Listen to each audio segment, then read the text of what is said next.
అందరికీ నమస్కారం అండి.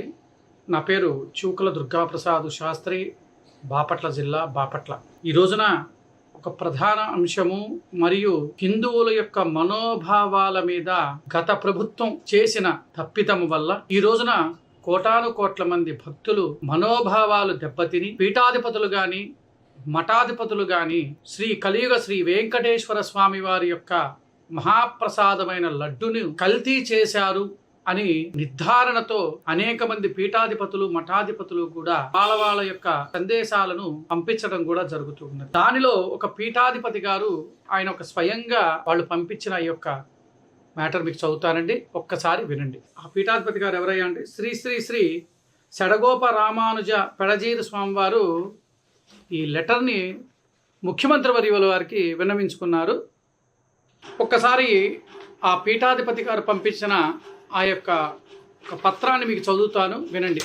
ఆంధ్రప్రదేశ్ రాష్ట్ర ముఖ్యమంత్రి వర్యులు శ్రీ నారా చంద్రబాబు నాయుడు గారికి శ్రీ వెంకటేశ్వర స్వామి వారి యొక్క ఆశీస్సులు మరియు వారి యొక్క మంగళాశాసనాలతో అని చెప్పిన ఒక పత్రాన్ని వారికి సమర్పించడం జరిగింది. కలియుగ ప్రత్యక్ష దైవంగా హిందువులు అచంచలమైన భక్తి విశ్వాసాలతో ఆరాధించే దేవదేవుడు శ్రీ వెంకటేశ్వర స్వామి వారి యొక్క ప్రతినిత్యము అత్యంత పవిత్రమైన భావనతో నైవేద్యంగా సమర్పించే అన్నప్రసాదాలు కానీ లడ్డు ప్రసాదాలు కానీ కోటాను కోట్ల మంది భక్తుల ఆత్మవిశ్వాసాలకు ప్రతీకలుగా నిలిచాయి. అది వాస్తవం. ఎందుకంటే శ్రీ వెంకటేశ్వర స్వామి వారి యొక్క అన్నప్రసాదం కానీ మహాలడ్డు ప్రసాదాలు కానీ అత్యంత ప్రీతికరంగా మనం చాలా భక్తి భావనతో ఆ యొక్క ప్రసాదాన్ని స్వీకరిస్తాం. మనం శ్రీ వెంకటేశ్వర స్వామి వారి ప్రతినిత్యం కైంకర్యాలు, అన్నప్రసాదాలు, లడ్డు ప్రసాదాలు నైవేద్యంగా నివేదించే మాకు లడ్డు ప్రసాదాలు తయారు చేసే నెయ్యి కల్తీ కాబడింది సిబిఐ నిర్ధారించినట్టు తెలియటంతో మమ్మల్ని దిగ్భ్రాంతికి బాగా గురి చేశారు. అంటే చాలా బాధ వేసింది మాకు. అంత పవిత్రంగా స్వీకరించే ప్రసాదాన్ని కూడా ఇంత కల్తీ చేశారా, దేవదేవుడి యొక్క ప్రసాదాన్ని కూడా వీళ్ళు ఇంత కల్తీ చేశారు అని అంటే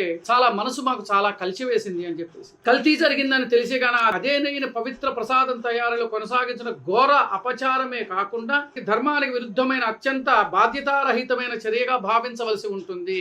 ఆ యొక్క మహాప్రసాదమైన లడ్డులో కల్తీ నెయ్యిని సమర్పించి వాళ్ళు ఎంత బాధ్యతారాహిత్యంగా వ్యవహరించారు అని అంటే శ్రీ స్వామివారి యొక్క ప్రసాదాన్ని వాళ్ళు ఎంత బాధ్యతారాహిత్యంగా వహించారు అని అంటే దీంట్లో యొక్క తాత్పర్యం అండి. భక్తులు అత్యంత పవిత్రమైన హృదయంతో స్వీకరించే లడ్డు ప్రసాదానికి సంబంధించి ఇలాంటి అవకతవకలు చోటు చేసుకోవటం సనాతన ధర్మానికి, హిందూ ధర్మానికి అనుసరించే భక్తుల మనోభావాలు తీవ్రంగా చాలా దెబ్బతిన్నాయి. ఇది వాస్తవం. ప్రసాదమైన మహాప్రసాదాన్ని స్వీకరించే యొక్క దీన్ని మనోభావాలు, హిందువుల ధర్మాన్ని మనోభావాలను దెబ్బతీసే విధంగా చాలా తీవ్రంగా గాయపరిచింది మనసుని. శ్రీవారి పరమ భక్తుడైన గౌరవనీయులు ముఖ్యమంత్రి వారి భవిష్యత్తులో ఇలాంటి అపరాధాలు, అపచారాలు అవకాశం లేకుండా పటిష్టమైన వ్యవస్థను నెలకొల్పుతారని మేము ఆత్మవిశ్వాసంగా నమ్ముతున్నాము. మీరు చాలా కట్టుదిట్టమైన చర్యలు తీసుకుంటారని మేము ఆత్మవిశ్వాసంతో మేము ఉన్నాము అని చెప్పని పీఠాధిపతులు మఠాధిపతులు ముఖ్యమంత్రి వారి గారు విన్నవించుకున్నారు. ధర్మాన్ని పరీక్షించే శక్తిని, మన ఆలయాల పవిత్రం కాపాడే దృఢ సంకల్పాన్ని, మన సాంప్రదాయ విలువలను నిలబెట్టే స్ఫూర్తిని ఆ దేవదేవుడు శ్రీ వెంకటేశ్వర స్వామి వారు మీకు ప్రసాదించి మీకు మనోధైర్యాన్ని కలగజేసి మీరు ఇలాంటి అపచారాలు ఏవి జరగకుండా చూడాలని మేము కోరుకుంటూ ఒక చిన్న వినతి పత్రంగా మీకు సమర్పిస్తున్నాము అని చెప్పేసి వారు ఒక పీఠాధిపతి వారు పంపించింది. ఇదండి రాష్ట్ర ముఖ్యమంత్రి వర్యులు శ్రీ నారా చంద్రబాబు నాయుడు గారికి మేము కూడా ఒక బ్రాహ్మణుడిగా భక్తుల మనోభావాలను కాపాడాల్సిన బాధ్యత మనందరి మీద ఉంది. హిందూ ధర్మాన్ని, సనాతన ధర్మాన్ని కాపాడాల్సిన బాధ్యత మనందరి మీద ఉంది. కాబట్టి మనందరం కూడా ఇలాంటి తప్పిదాలు జరగకుండా చూడాలి అని చెప్పేసి మిమ్మల్ని మనస్ఫూర్తిగా కోరుకుంటూ ఇలాంటి వ్యక్తులు మీద కఠినమైన చర్యలు తీసుకోవాలి అని చెప్పేసి మేము కోరుకుంటూ ఉన్నాను.